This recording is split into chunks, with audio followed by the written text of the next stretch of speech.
welcome you to BeMoreNews.com, the news before the news, where we uncover the truth.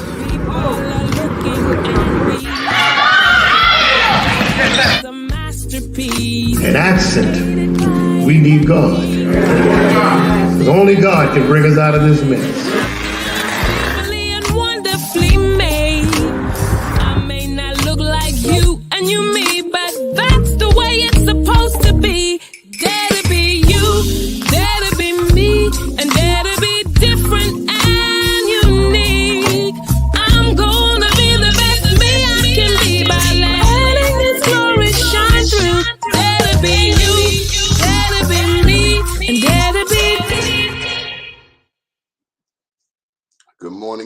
Good morning. My name's Donnie Glover, and we're in it to win it.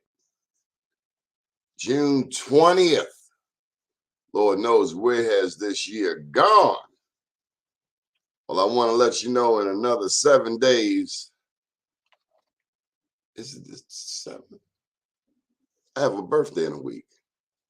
I will be celebrating 50, how many years? 57 years of being on the planet.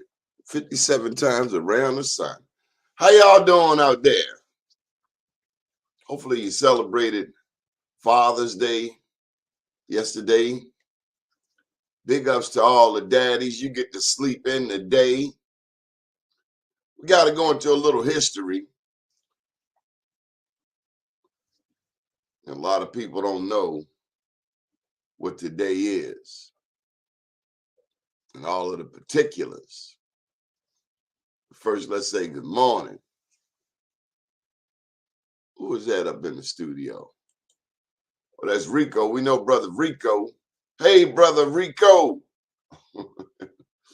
Father's Day just went down.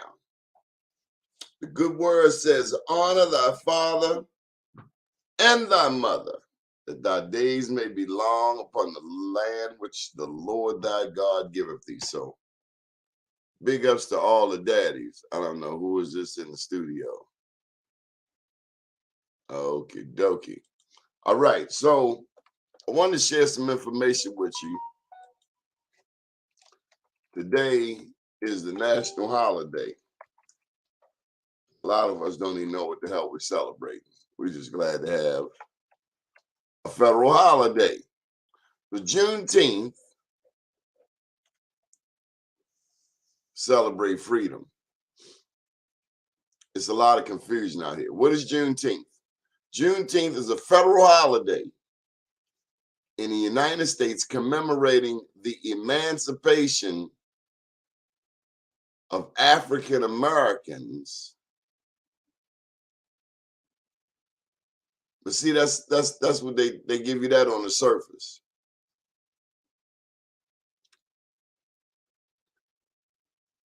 Juneteenth is the oldest nationally celebrated commemoration of the ending of slavery. But what they don't tell you is that this was specifically for Galveston, Texas, for Texas. Juneteenth happened in Texas.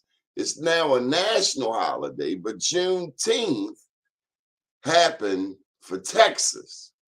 They got the memo 2 years late. Let me pose this question to you. I got $5 for anybody got the answer. $5, I'll give it to you right now. You do take quarters, don't you? Then if Juneteenth celebrates the ending of slavery in Texas, because the rest of the country knew, they got the memo 2 years late. What did the Emancipation Proclamation do? And what actually ended slavery? Do you know? Do you know? Did the Emancipation Proclamation end slavery? Or was it something else? What ended slavery? Emancipation Proclamation, officially Proclamation 95, was a presidential proclamation, an executive order issued by Abraham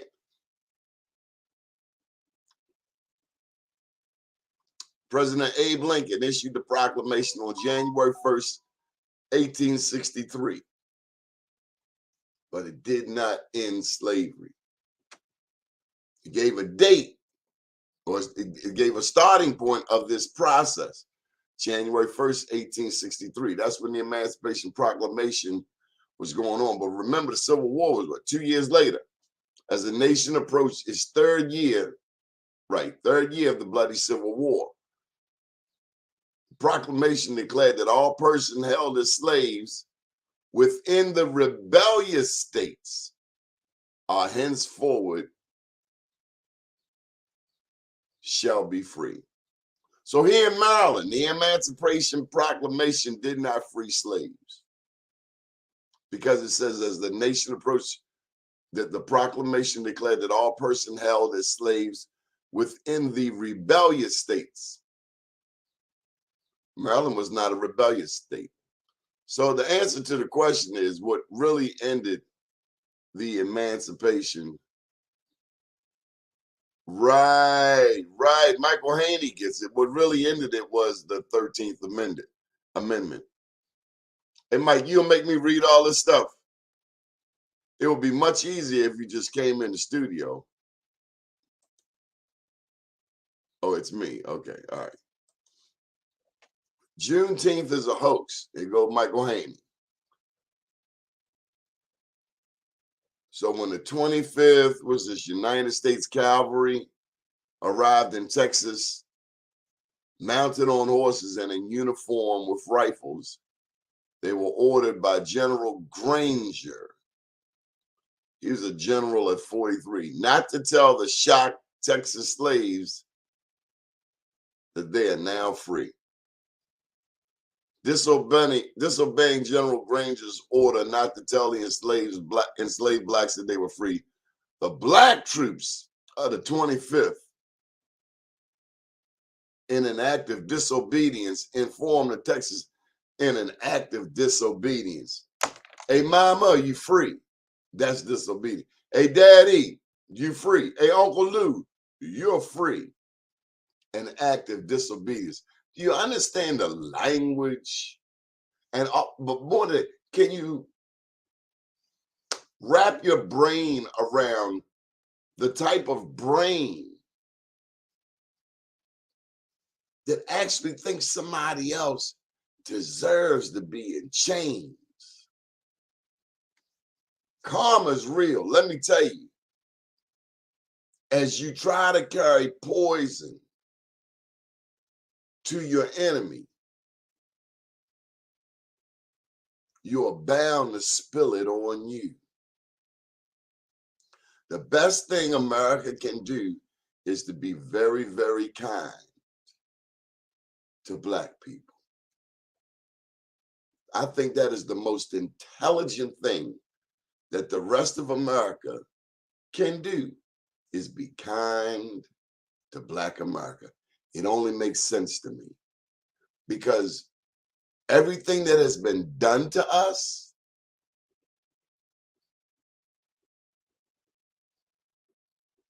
every action has a reaction. Everything that's been done to us shall be done to others. The good book say it. That's why they say, vengeance is mine, saith the Lord. And I ain't no holy roller. I sin every day, don't get it twisted. But I read the word. I try to digest it. Do unto others as you would have others do unto you. We say that we are a Christian nation, don't we? I always grew up hearing that. I pledge allegiance to the flag, one nation under God. They got it in the Constitution. All men are created equal. All kinds of, we say we celebrate Christmas. I guess we celebrate Christmas. Christmas is supposed to be about the birth of Christ. But in America, if you don't bring no toys, you can take Jesus and everybody else. Come on, Mr. Haney, explain this dissertation that you have up on the screen. Good morning. Happy Father's Day, brother. Good morning, Donnie. How you doing, man? It's always good to see you. And You got a lot of headroom above do I have a lot of headroom? you. Well, Yeah, listen. adjust your camera. Yeah. Let me fix that, man, because I just jumped up so that I could join you, but that's okay as long as you can hear and see a bit of me. That's all that matters. So happy Father's Day to you. I called you to try to wish you happy Father's Day because I know that you're one of those fathers that really care. You raise your kids in accordance to our Father, right? The real Father. And that's what it's all about. So as part of But my also according to my father, Donald Edward Glover. Hey God man, rest. we had a awesome show yesterday with six fathers yesterday, and we talked about their dads and the influence of their dads on the process. We went down to the corners of Baltimore and talked to the squeegee kids about their fathers, and it was compelling what they said about their dads if they were in their life, right? So Would all you this is would you documented. say they said the dads were not in their lives? Well, one had his daddy was not both that we interviewed out of all the ones that were there on the corner of North and the entrance to 83. Most of them didn't have a daddy in their life, but they figured it out. But let me go to this point, right? That these kids, we talked to them You about saw June. black kids at North in 83. Yep, North in 83. We talked to them on behalf of Black USA. Because the addicts had taken over that corner and chased the Nation of Islam off that corner. Man, it was a comfortable conversation with these intelligence kids, man. It was motivational and emotional to be out there with them because they want to talk to us, man. And what better day to go out there and do it than Juneteenth, which is a hoax. And the kids Did said you take them any Juneteenth. food? I took them cash and I took them inspiration and hope. I gave Oh, them that my was business. beautiful. I gave them my business cards. They've been in touch with me for jobs. Some of them are already working. It's a social thing for them to be in community with each other and a support thing as much as it is out them washing windshields. We're going to get back to this Juneteenth thing, but let me tell you first about the squeegee kids because I proposed to the city a number of years ago to take squeegee kids and make them ambassadors for the city. Let them do it for free, pay them hourly, give them soft and social skills, give them signs, welcoming people, teach them about wayfinding so that they can be a About direction what? force, wayfinding, how to get from here to there, how to get them from here to there, so that people would get their windows washed for free. If they wanted to know where the shot tower was, or Bromo Saucer Tower was, or Fort Discovery That was, would be brilliant. teach them, teach That would them. be brilliant. And this would So, be a lift for them to a future job by starting here on the corners and helping people and indoctrinating and being a good ambassador for so, Baltimore. so you know what? I'm hearing you say, just like in baseball, by the young people standing on the corner with the squeegees, that's an opportunity. That's an opportunity.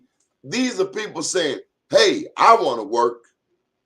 And I would imagine that when things get a little different on that corner, is where a pedestrian and the ambassador, the future ambassador, have a miscommunication. Well, Donnie, if we put body cameras on the ones that said they were accosted and saw what their attitudes were, maybe we get both sides of the story, like we did the cop who thought his was off and he was absolutely in the wrong. You know what I'm saying? Because these kids are out there, as one of them said, he says, "Man, I have a regular job. I just need cash to pay for diapers, etc. Plus, I like to be around my people." And to our point, well, hey, let's flip this. Let's have businesses like Leg Mason and Visit Baltimore, give signs, Joe's Crab House. Let these kids hold up signs promoting businesses, washing windows for free. That's a free service the city is offering. Roll your windows down if you need some direction. These kids have been trained. They've got a captain out there monitoring behavior that comes from amongst them, right? To And, ensure that and it's not everyone's going to safe. have any foolishness on his or her corner because they get a bonus for every month of zero No issue. incidents, No issue. not just Absolutely.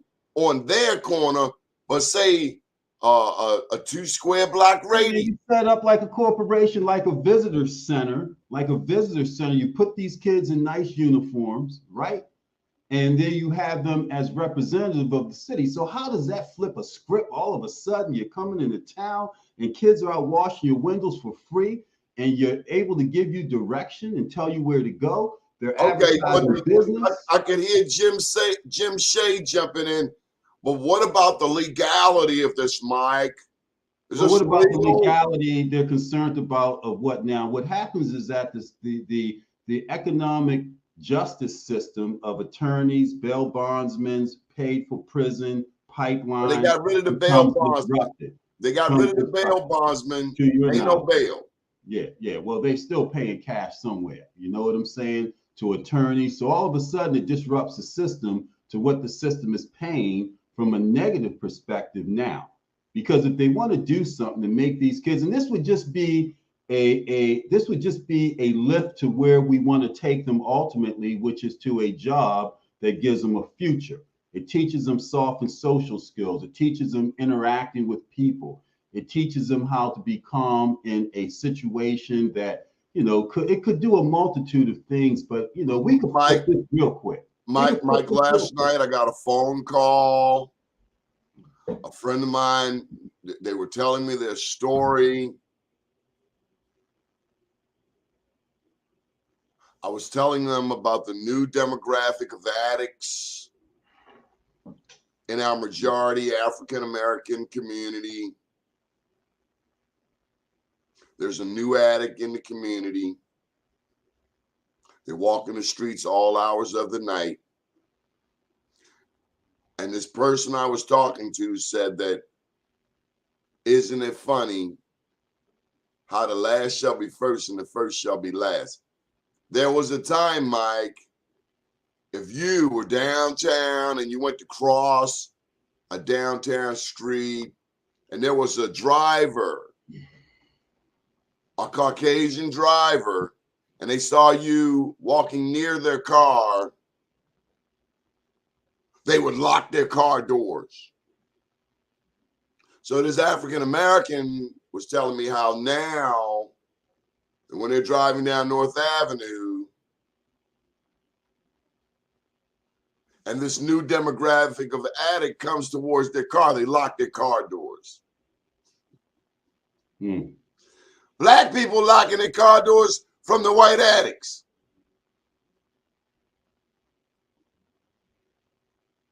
You and I know an addict is an addict, right? Regardless of the color, But his reasoning is, listen, these people had a 400-year head start.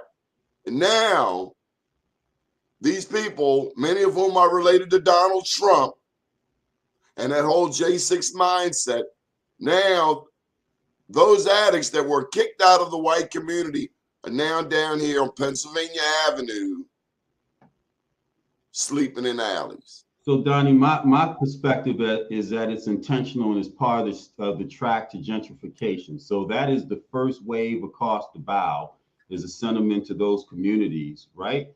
To get them prepared so you can begin to understand and see who it is. Because once the red line comes into effect, tied into the MARC train station up there on Franklin, you're going to see an influx of whites that aren't addicts coming up on Pennsylvania Avenue. I was riding up and down Pennsylvania Avenue 3 times this week, went to see Jim at Avenue Bakery and looked at his plan for some development on what he wanted to do and some other things. When is the bakery open? I live right around the corner. The bakery is open every day. It wasn't open yesterday for Father's Day. And hear me out, right? Because I told Jim it's this. Not open every day. So hear me out. For like 5 minutes. I live right around the corner. I want to know when the bakery is open. I'm insulted.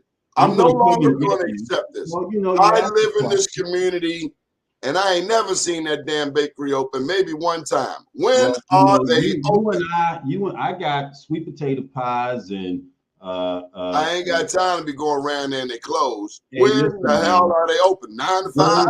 Hamlin. Hey, hold on a second, Donnie. I'm not holding on. We just had a Pennsylvania Avenue parade for 3 hours.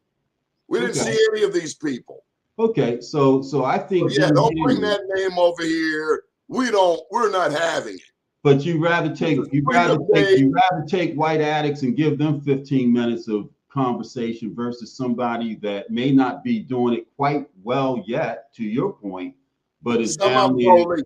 Some Okay. of them are police. I got one peg right away because he act like a caveman, right? He act all crazy, walking around no shirt. And I'm surprised ain't nobody bust his damn head. But he walk around real crazy. He the police. And the black addicts just walk up to him like this guy's Jesus or something. He's like the leader of the homeless brigade.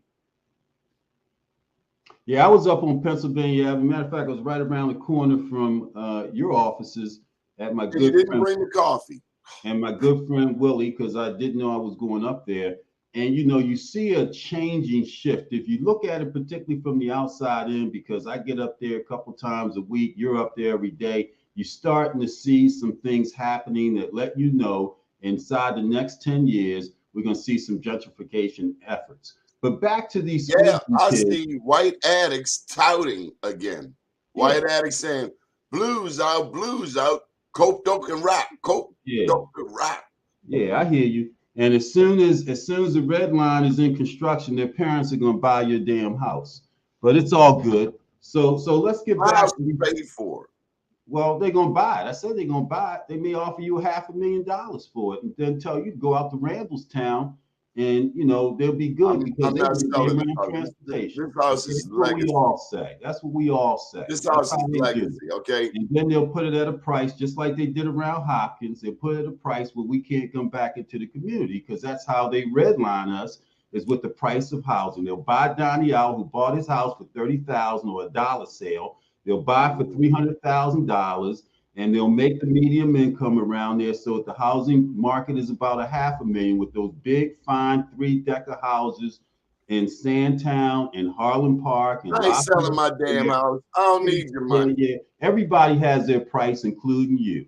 Trust me. You and I know that. So you can say it all day long. But if somebody said, "Don, I'm gonna give you $500,000 and I'll put you at a nice little house with a quarter-acre lawn in Randallstown," your ass would be gone. And so it's all good though. It does sound nice. It's all it does sound nice. Everybody has a price. If they bring that offer, how much you say? 500,000 plus. $500,000, Donnie.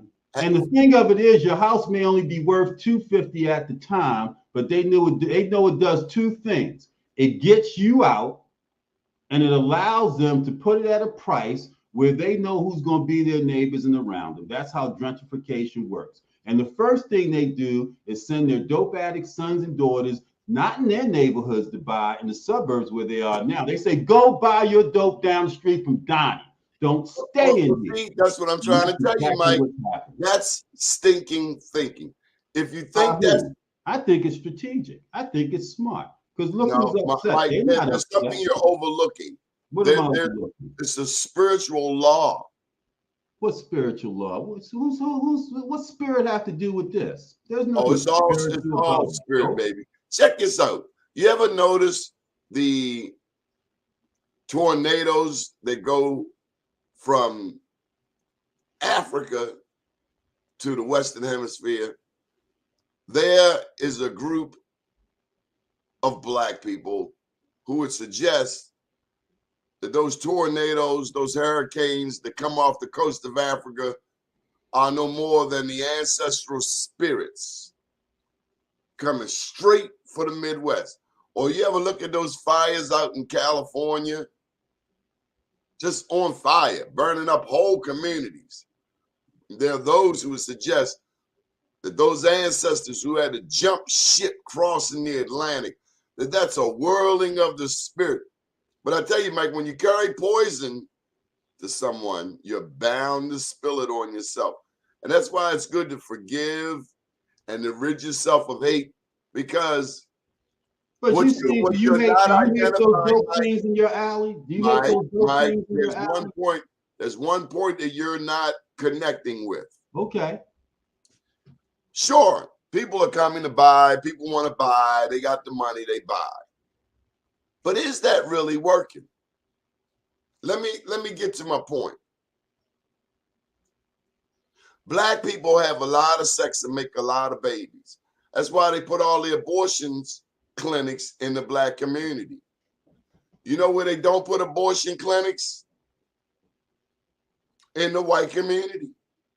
You know why is all this kickback over abortions and Roe v. Wade? It ain't because they care about your black babies. They're trying to save white babies. So what I'm saying is, yeah, they coming. I've been hearing that 30 years. I've been in this house 30 years. I've been hearing that they coming. But you know what I know is also coming? The browning of America. So they better hurry up and buy it because they running out of time. The clock is ticking. Mm-hmm. So you got your point, and I hear you, Donnie, and everybody has a perspective, right? But let's back to these squeegee kids for a second in Father's Day, which was the initial conversation. We're talking about Juneteenth.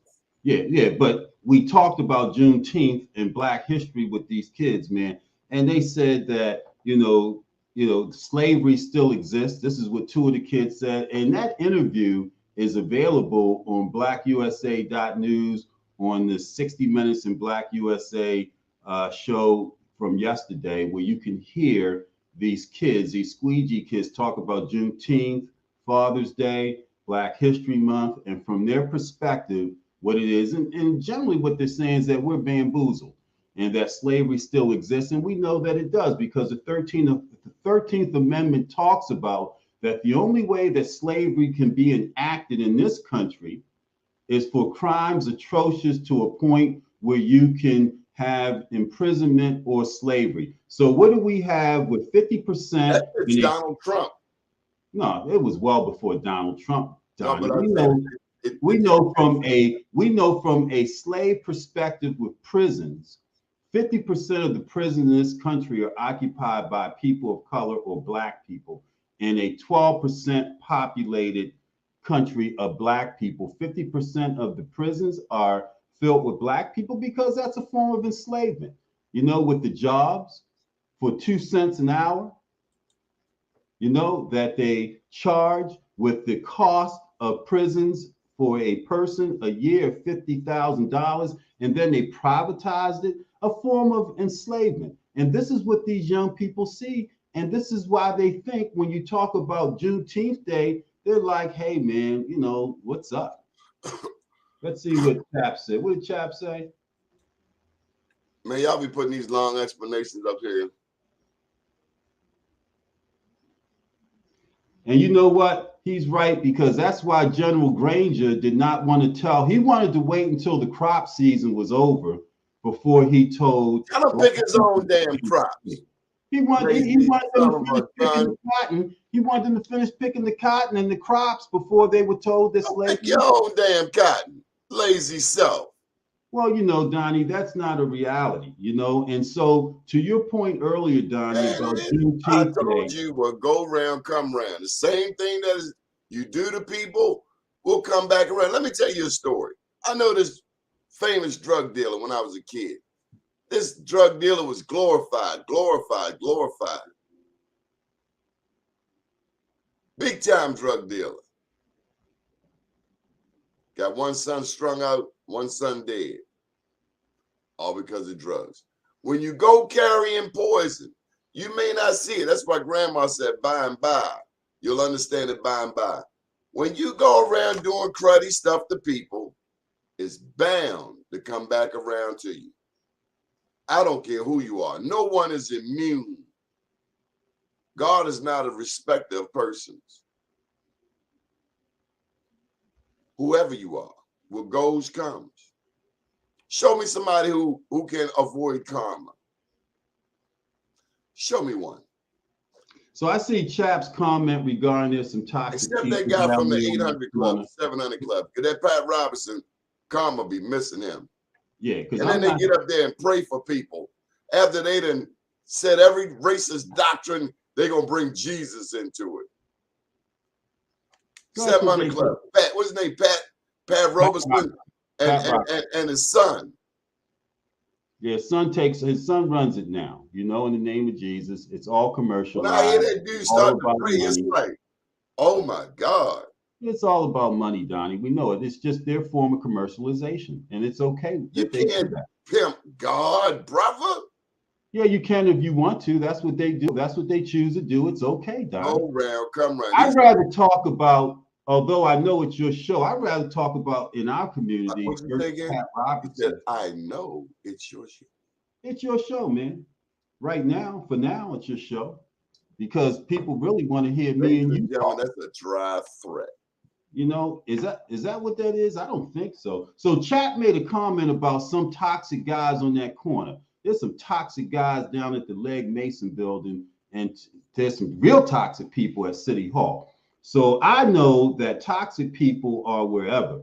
And I heard that, so like we can't generalize at bad incidents. We can't generalize the good squeegee kids out there like Fats, Nate, Pee Wee, Dope Boy. It just depends on who is working those corners. No, it depends on our ability, Chat, because I don't disagree with you. Our ability to interact and not be afraid to mentor and to talk to these young people. Because do we expect Wall Street executives down at North and the entrance to 83?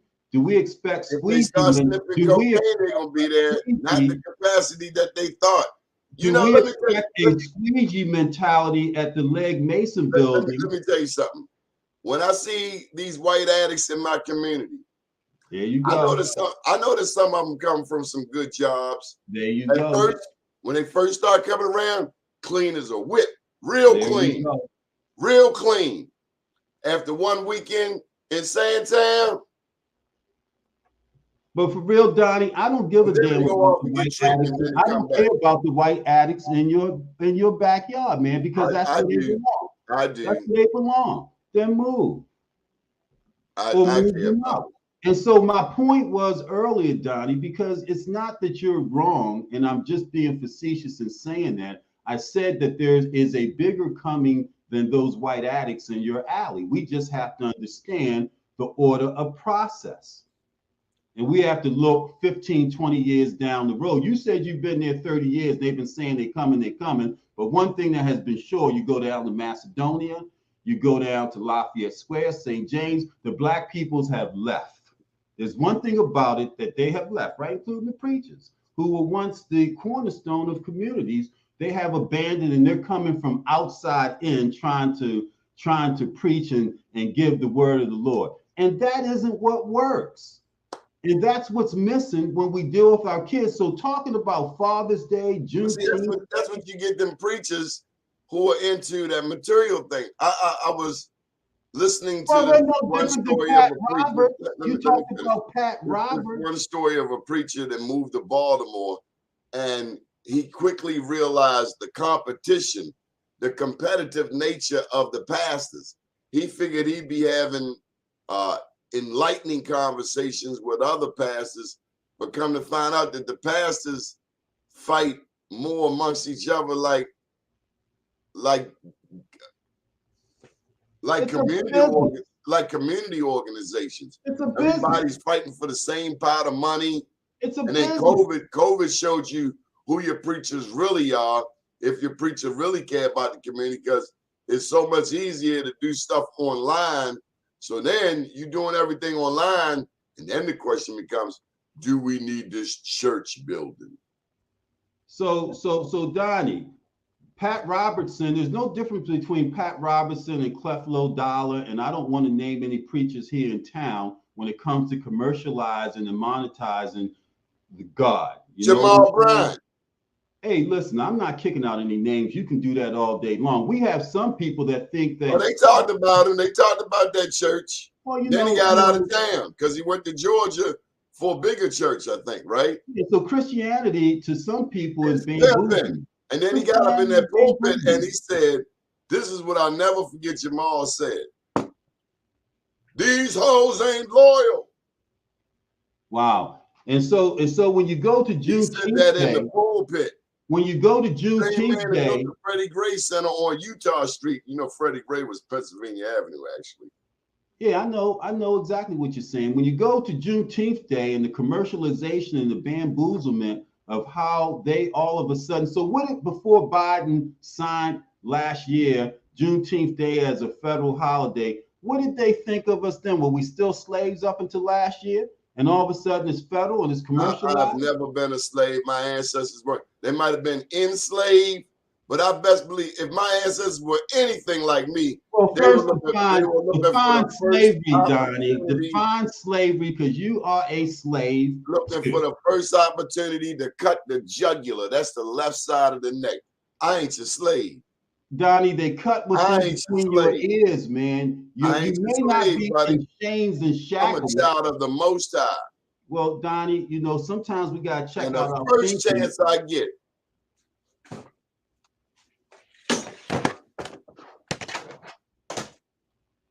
I'm gonna pull that spear out from Africa. Mm. Woo! So you're a spear chucker. Is that what you are? You call it what you want. No, I'm just asking you. You pulled the spear, now you're a spear chucker? I pull the spear out, you damn Skippy. That's Yeah. from Shaka Zulu. Zulu. Okay. Did you see what the Zulu did to the British? Wore them hind parts out. But see, then we get the land. We need some gold and diamond refineries. We got to understand the business of refining diamonds because other people have mastered our stuff. Hey, Donnie. And you got to stop letting people from all these other countries come into your country and buy it up. Hey, Donnie, did you know that over 3,000 Black women were down in Texas with the United Colored Troops, and they were dressed as men because they supported their men in the war efforts? You know what I'm saying? Did we know that our women dressed up as men and were part of the first of whom was union? Cafe Williams. You know what I'm saying? Cafe Williams. Yeah, but my point is, Donnie, when we look at Juneteenth Day and the struggle that people went through to tell General Granger, who we are basing our federal holiday off of his proclamation, and this information comes from Black historians that dug deep to find out the real deal. All of a sudden, we commercialize and we buy into when they tell us that now all of a sudden you got a federal holiday. Woo! Let's go. Are you kidding me? Are you kidding me? I want my damn money. When we don't really look and take this serious, man. Matter of fact, you ain't got to give me the money. You got to point to who got my money, and I'll get it. Your money? You ain't got no money. It's not your money. I do. And Pharaoh disagrees with you, too. Don't make me bring the German Shepherd to do it. I think Pharaoh would probably be a great conversation at this point. Put him on the mic. Pharaoh. But you know, Donnie, it's all good and well, man. But I think we are misinformed. Pharaoh, I feel like this guy is bullying me. No, I'm not bullying you, man. I'm beating you up with information. And we all need to be beat up with information. Let me give you, because you're gonna need some help, because I'm about to unleash on you. This is what this news network is all about. What's it about, Mike? It is ensuring that we have an ability to compare real information. There's the link for your allies to jump in and help you. No, it's not. We are all allies, Donnie. We are all allies, man. We are all supportive. If it wasn't for you, we wouldn't even be able to have this conversation. So don't say they're allies and you are what? Come on, man. You're the one that is the conduit to make this happen. So you say what you say, but be careful with what you say. Because see, I woke up ready, man. If you ain't ready, go ahead and sign off and let them come on, and we'll carry the station for the next 45 minutes. All right, Leroy McKenzie, I need you to come in, click that link, and Mike Haney has replaced me on my own show. Hey, listen, man. You know what? You know that you have done good when you are no longer necessary to carry your message. You know what I'm saying? Hey, I've been put out of the White House. I've been put out of nicer places than this. Well done. You know, I wasn't put out. I was escorted to the door. And we admire your humility in backing down gracefully. You know, if more of us understood. Man, you better pass the ball. Why do people want to stay preaching and they like 98 years old? Pass the damn ball. It's about the money, Donnie, and we talked about the money, but I want to go back to the kids, man, because Father's Day yesterday was huge. Juneteenth Day is misunderstood, and the connectivity to what the conversation initially started about gives us opportunity to have a difference, man, and to ensure that generations beyond us at our stage, you mentioned in a week you're going to have a birthday. You're going to be 58 years old.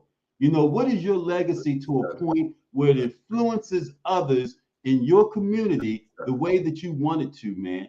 And we're almost there. We're almost there because we're talking and we're in conversation with each other and we're comparing notes and we're talking about Jim Hamlin and measuring how he may not be as effective as we want to, but he feels he is. So we have when we see Tharu Vignaraja on television, most of us, let me finish my statement. Most of us that love Baltimore see a carpetbagger. I've lived in this neighborhood for 30 years. Just because you put a billboard up with some pictures of Kwesi and Thurgood Marshall, and you got a bakery, and you go around telling people that you love Pennsylvania Avenue, that ain't no more than some Tharu Vignaraja. We need to have conversation. We need to have Jim. We need to have Jim Hamlin. Maybe we bring Jim Hamlin on your show. Tharu Vignaraja. You bring him on your damn show. I've been down that road. I brought Jim Hamlin on my show 20 years ago. When he was working for it's a new day. It's a new day, when he was working for UPS, probably where he first got the idea from, because at that time, stop cutting me off. Stop cutting me off. No, George Gilliam. I'm interjecting. George Gilliam is the one, he and his late wife, Stephanie, that put Pennsylvania Avenue, the Cadillac Parade, the Marquee, back on the map. So if you're going to have a conversation about historic Pennsylvania Avenue, then at least understand the history. It had nothing to do with Jim Hamlin. This had long before Jim decided to retire and come and do his little project. But George Gilliam is the one we pay homage to, because George and Stephanie got the ball rolling. Dr. Leroy McKenzie. How you doing, Dr. McKenzie? Brother? How you doing, Good morning. Donnie jumped off. Man, we kicked Donnie out, man. It's all good. How you doing, Donnie? It's a great conversation. But I did notice you wanted to, and you've been trying to get to it all morning about the squeegee kids and what you would in your conversations with them. I want to hear that. That's what I really want to hear, and how that went with them, because that's huge. Everybody wants to put a negative connotation on those young men, but you went down there. To me, you seem to have gone down there with some tangible solutions, having a conversation with these young boys that said they wanted to talk to you. They're hungry. They're hungry. They want to talk to us, man. They want to talk to us. I was comfortable. I took God's grace with me. I was not in fear. You know, I was not apprehensive. They looked at me kind of crooked because it was a few of them there, and we were good, man. And we've been communicating since Saturday. But the point of it is that Daphne Austin, the head of Mothers of Murdered Sons and Daughters, said a few weeks ago, why are we afraid of these kids? Let's go talk to them. They ask us where we've been. Yeah. Here's a mom, just like Erica Bridgeforth with Ceasefire, a female, right? Out there leading the effort on corners of our kids that are caught up in these atrocities. And here is Father's Day, right? Father's Day. I'm a dad, I'm a man, and what ownership am I going to take of my community? You know what I'm saying? Not go down to Curl Park and celebrate on a moon bounce or do double dutch. You know what I'm saying? But go down and engage eye to eye and listen to these intelligent children who need and who are begging for our mentorship and bringing some good, reasonable ideas, man, and asking them their thoughts and opinion, not telling them, but what do you think? What's your thoughts? What would you like to see? How can we get this done? So that they have some buy-in to the solutions if there's a problem. Not tell them that, hey, I want you to meet me up at Cahill Rec at 6 o'clock and talk about the squeegee kid. Well, why can't we go down to North? Why can't we go down to Drew Hill Ave where they are and conduct our conversations in their environment and have conversations with them. And it talks about meeting people where they are. So there's a comfort level with them, not our comfort level, man. We're almost on the cusp as a people, as Black people, of changing the dynamics of conversations. And Donnie doesn't realize the greatness of what he has done and started, because we wouldn't be talking like this if it wasn't for his platform. Absolutely. They wouldn't have had the opportunity to be on 60 Minutes in Black America on the BlackUSA.News network if it wasn't for him. But the conversations are now very real. I'm at a stage, as you and I have talked about on your show, of seeing more sunset than sunrise. Mm-hmm. And so what is it that God has for me to do in this duration than to meet people where they are and do what I can in a humble fashion to assist and help? And what does that look like? No, absolutely, and that's the thing that I love about what you did, and many of us, when it comes to making a difference, and doing those things that we feel are a risk and everything like that, aren't willing to take a risk. Um, and when you meet people where they are, of course, initially there is going to be some apprehension on their part because they Oh, don't because they've been in an environment where they don't know who to trust. They don't know they've been disappointed. I'll use that word so many times, so they have that guard up of anybody that says that I want to help. So they're like, well, what do you mean you want to help?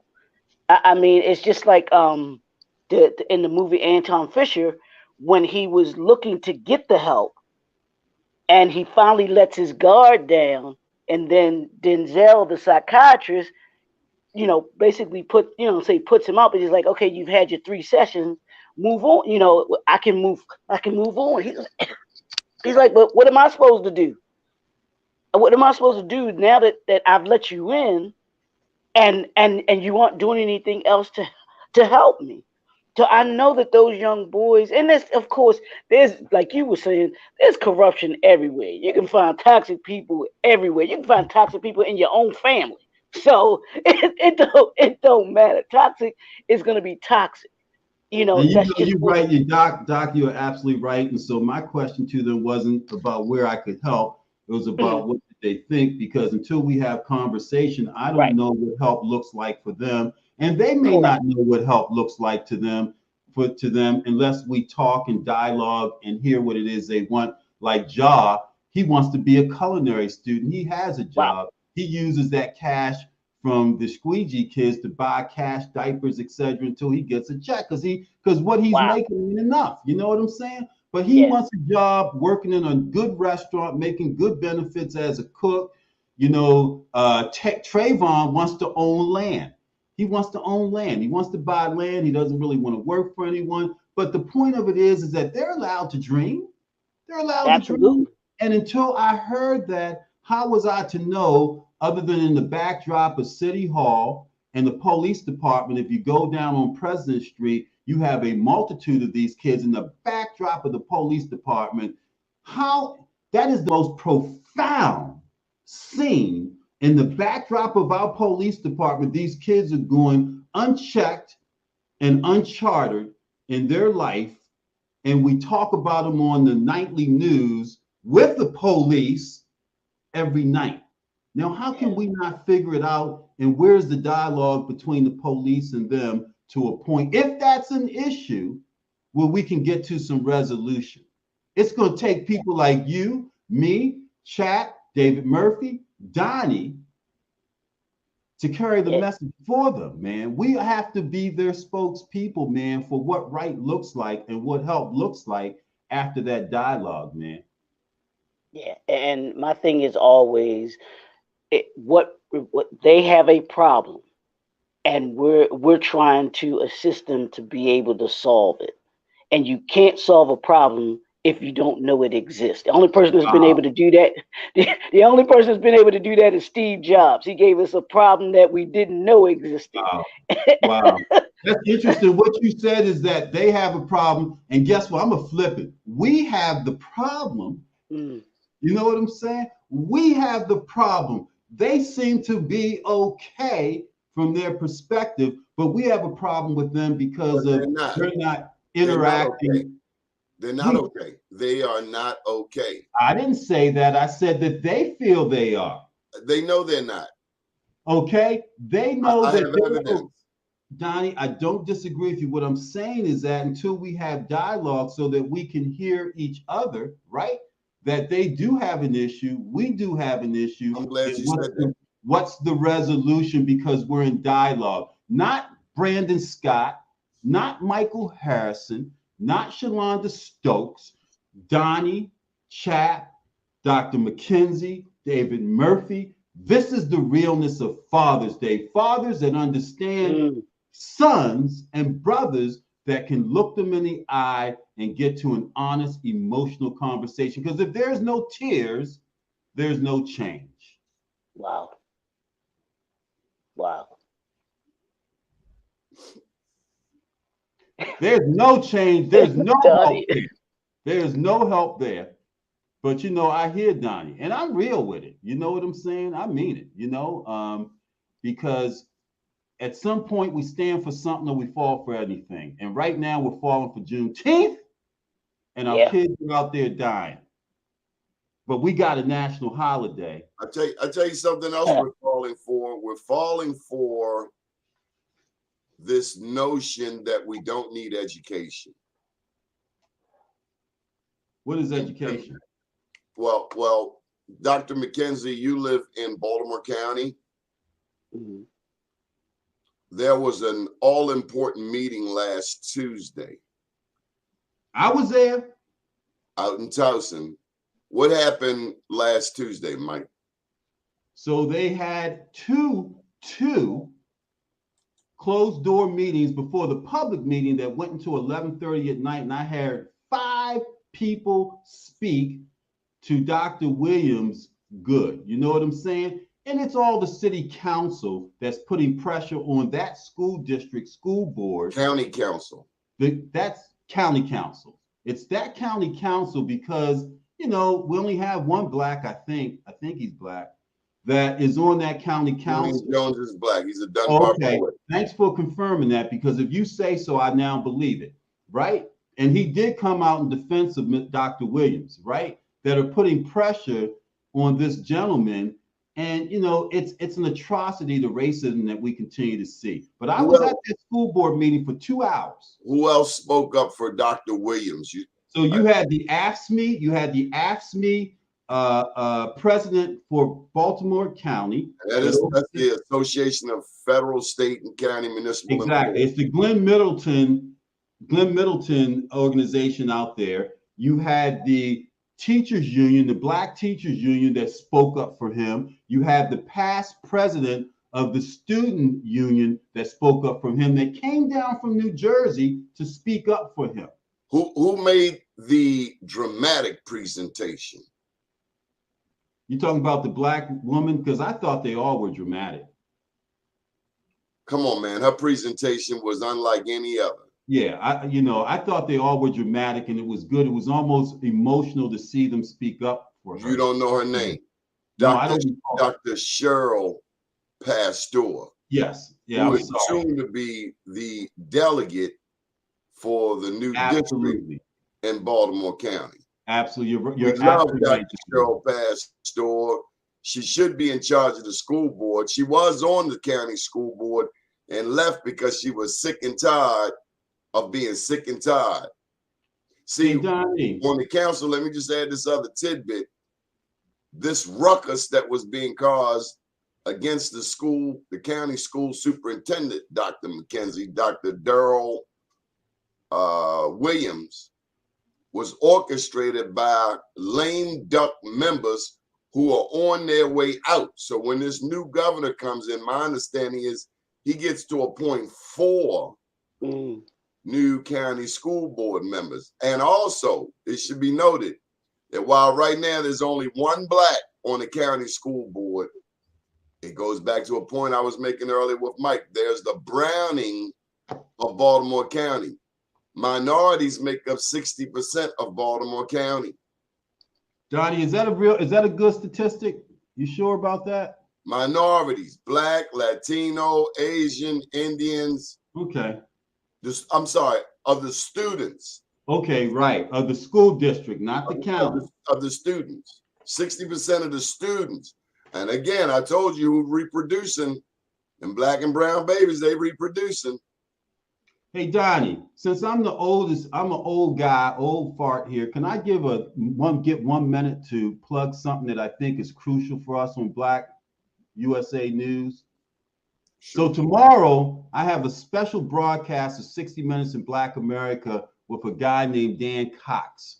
He is endorsed by Donald Trump, right? And people are like, oh, why you do that? If we don't begin to listen and hear what those who may be in power have to say, in addition to that, how do we begin to nurture relationships and change hearts? And he's going to be treated with dignity and respect, as I expect to be treated with dignity and respect.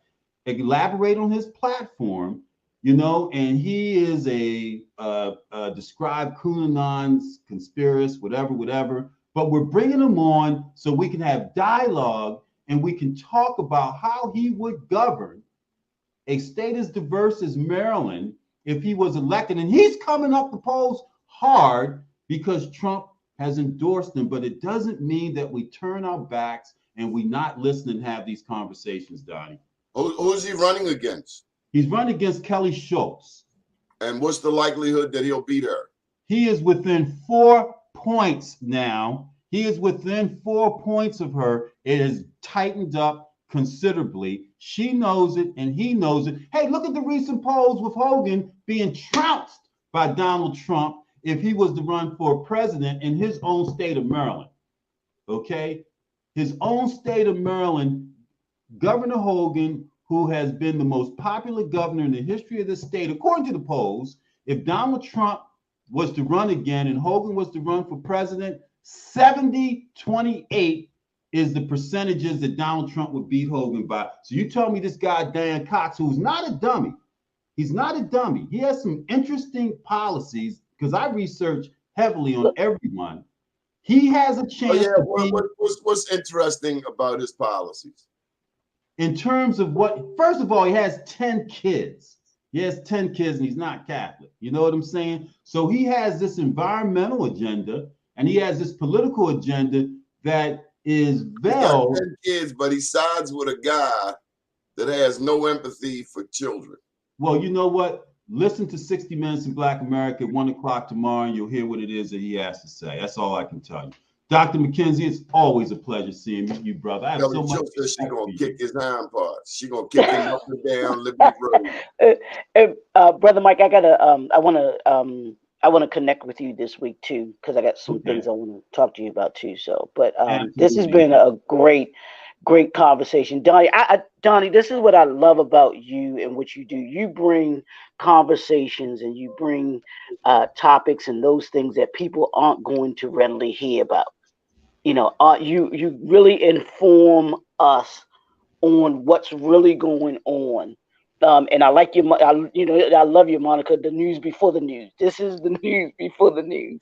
So I appreciate you being able to have this. And like Mike was saying, you bring these things up, and without it, there's so much that we would not know about. So I echo what Mike was saying. I appreciate you for what you do, man. This is what it's about. So Leroy, before Mike goes, who do you like for Attorney General? Ooh, oh my God, he has to think about it. Well, I mean, I like.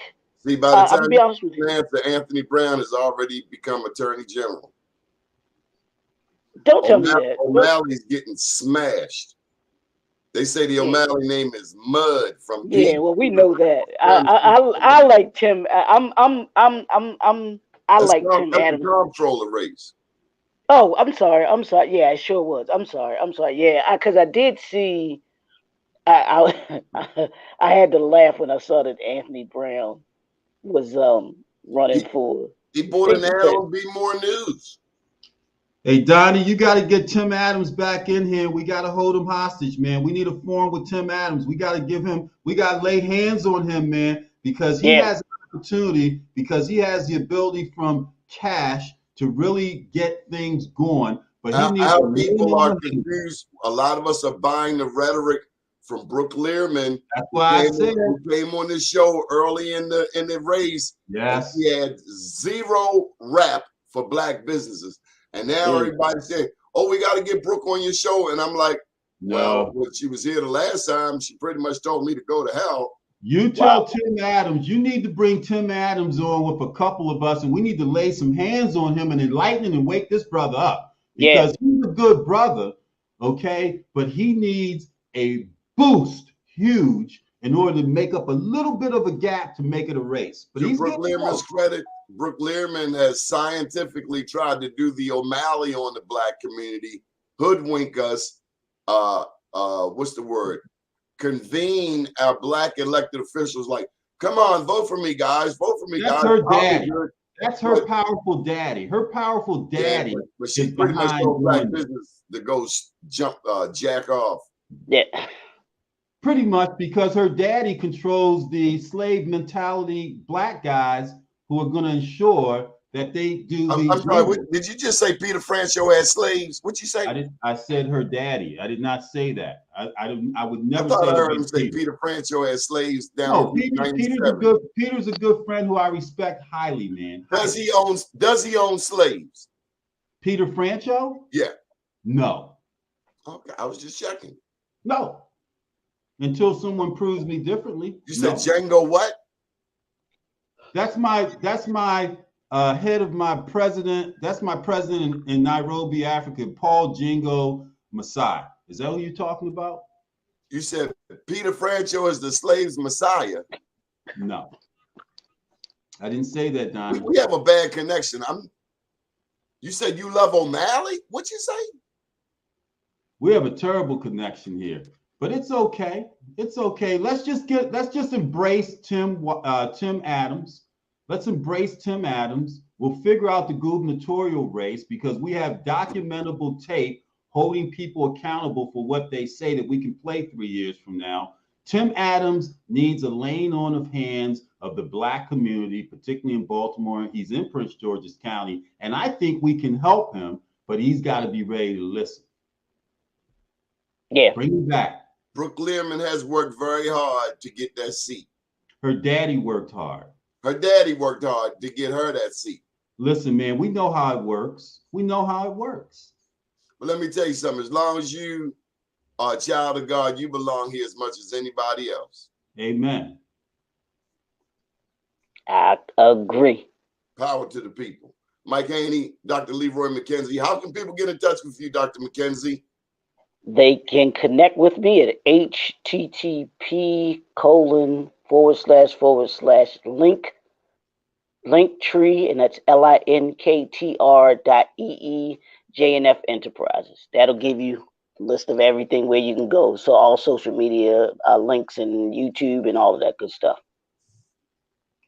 Mike Haney, so how can people catch up with you? So Donnie, they can get in touch with me on blackusa.news Facebook page. 60 Minutes in Black America tomorrow at 1 p.m. But Donnie, before we go, the plan for Pennsylvania Avenue, Jim Hamlin, we're going to bring him on because us brothers have got to figure out how to work together, man. Regardless of what we think. With respect. That's all I'm going to say. It's all if respect, I'm in the conversation, if I'm in the conversation, that's open 5 minutes once a week, you're going to get slammed. Hey, Donnie, please, let's not go there, man. Let's be smarter and bigger than that. If I'm in a conversation with two enemies and we are to love our neighbors, let's have the conversation, man. Everyone's the victory ain't never open, man. Hey, we're not going to disparage each other's black men. We're not going to do that. But we're also not going to pimp each other with that bull crap. Hey, we get pimped every day. So maybe we learn to be better pimps from each other. I ain't a Donnie, pimpette. you have a wonderful day. Good morning, world.